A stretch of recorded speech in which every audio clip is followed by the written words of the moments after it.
Et notre invitée aujourd'hui, c'est Fabienne Delahaye. Bonjour. Bonjour. Vous êtes commissaire générale du salon Made in France. C'est aujourd'hui porte de Versailles à Paris. C'est un salon que vous avez créé il y a 2 ans. Pourquoi cette initiative à l'époque ?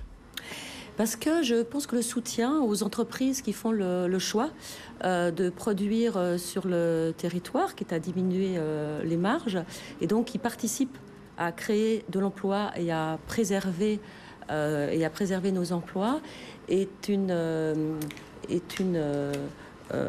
un enjeu majeur, et que c'est important de promouvoir, moi en tant qu'organisatrice en tout cas de salon, donc à mon niveau, ça va sembler important de promouvoir ces entreprises et de faire en sorte de les aider aussi à vendre leurs produits et à, disons, participer à une sorte de cercle vertueux. Parce que ces entreprises, plus elles vendent, plus elles ont du chiffre d'affaires, plus elles peuvent recruter. Donc, elles ont besoin effectivement de vendre leurs produits et de promouvoir leur savoir-faire. Alors, est-ce qu'il y a un essor ? Est-ce que vous notez un engouement particulier montant depuis 2 ans ? Alors oui, clairement oui, puisque en 2012, quand on a créé le salon, il y avait une petite centaine d'entreprises, 15 000 visiteurs, puis 30 000 visiteurs, 200 entreprises, 300 exposants cette année.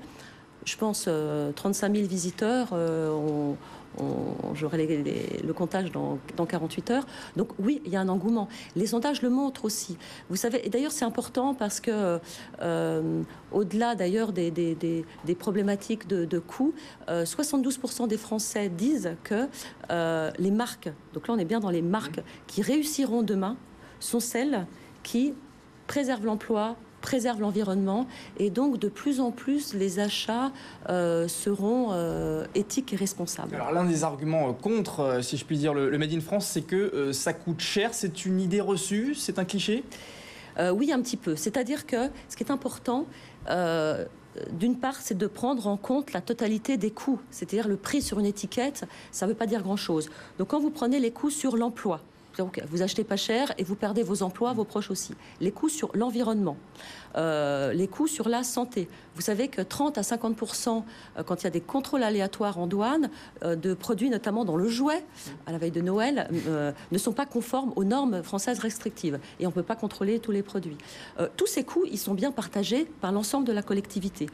La durabilité d'un produit, c'est-à-dire que vous êtes amené à acheter plusieurs fois un produit pas cher. Le même produit le racheter parce qu'il ne dure pas, vous ne pouvez pas le racheter.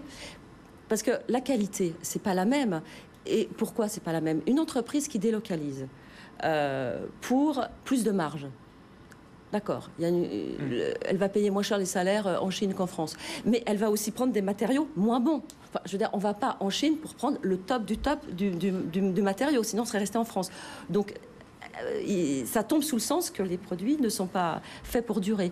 Donc, quand vous additionnez tous les coûts, je ne suis pas sûre que le Made in France soit si cher. Par ailleurs, juste ajouter, c'est qu'on ne se pose jamais la question du coût de jeans faits en Asie, dont vous connaissez toutes les marques, je peux les citer, qui sont faites en Asie, qui sortent des jeans à 150, 120 euros.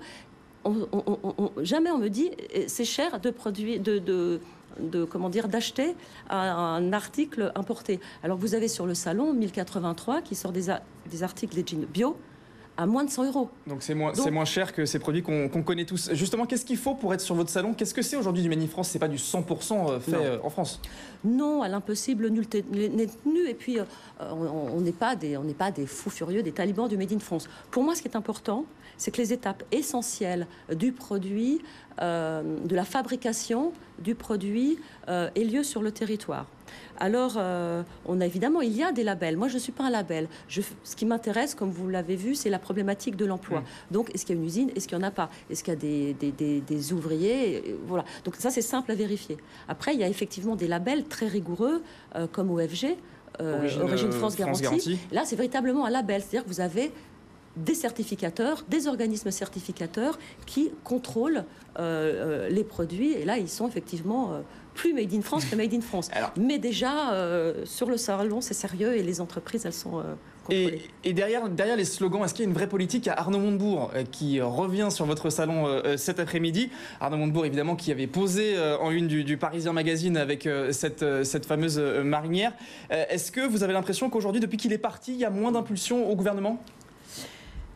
Alors, la dernière campagne, 2012, il y a eu un consensus politique sur la thématique du Made in France et favorisons les emplois, recréons en France, relocalisons et achetons des produits Made in France.